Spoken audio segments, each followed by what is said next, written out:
Modern logistics rely on a fragile premise that we can indefinitely move food across thousands of miles of asphalt using imported fossil fuels.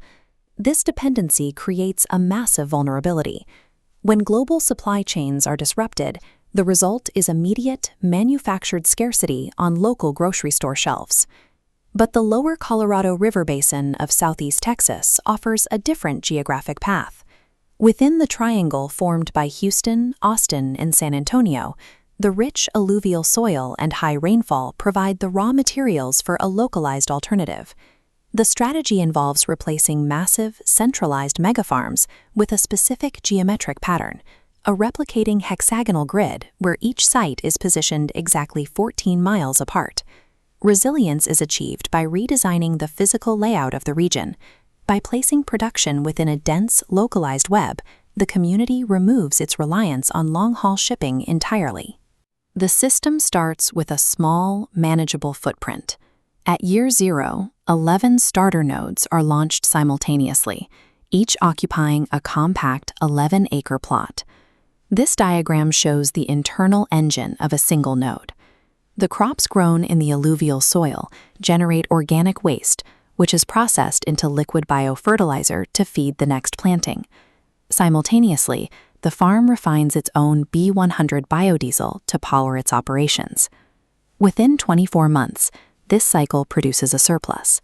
The node generates enough biological starter stock, like tissue clones and fish fingerlings, and a $350,000 cash profit to fully fund the construction of a second identical farm. By this stage, the node operates as a biological incubator, engineered specifically to replicate itself across the landscape. To maintain the efficiency of the network, these daughter nodes are positioned according to a strict spatial rule. They must sit exactly 14 miles apart. This distance is calculated for fleet mobility. Using only the B100 fuel refined on-site, a hybrid delivery vehicle can reach the edge of its node's territory and return to the center. At 14 miles, the delivery radius of one node perfectly meets the radius of the next. This spacing also secures the economics. Each farm captures full retail margins through direct-to-consumer deliveries within its own zone, ensuring every node has a locked-in subscriber base without competing with its neighbors. Furthermore, the 14-mile gap allows for an off-grid communications canopy. The farms link together to form a private mesh network, bypassing commercial telecom providers entirely. Each node uses this logistical isolation to build a rolling 12-month buffer. By holding a year's worth of food and fuel in reserve, the node becomes immune to external market shocks. The 14-mile rule is the mathematical anchor of the system, balancing fuel limits, market share, and data connectivity into a closed loop. At year 3, the network hits its first major growth milestone. The original 11 nodes spawn their first generation of daughter farms, doubling the footprint to 22 active sites. By year 5, the network doubles again. Now 44 nodes are operational, spanning 484 acres of high-intensity production. The collective output at this scale is substantial. These nodes generate over $17 million in annual direct-to-consumer revenue and maintain a decentralized reserve of 22,000 gallons of biodiesel. While 484 acres is a small footprint in industrial terms, the financial density is what matters.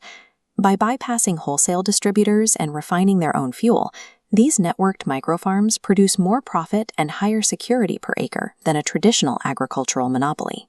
By year 6, the network reaches 88 operational nodes. At this density, the agricultural grid begins to function as a single piece of regional infrastructure.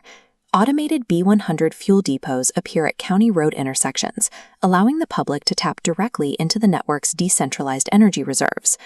Around the perimeter of the nodes, the network integrates into daily life. Hyperlocal eateries and medicinal botanical parks anchor themselves to the farm sites, providing fresh food and medicine directly to the surrounding residents. The original laboratory spaces transform into regional teaching guilds. Here, the farmers share their skills, teaching residents advanced cloning and biofoundry techniques to ensure the local abundance continues to spread. The 14-mile hexagonal mesh provides a repeatable blueprint. It shows how a region can move past the vulnerabilities of the global supply chain and into an era of local, autonomous abundance.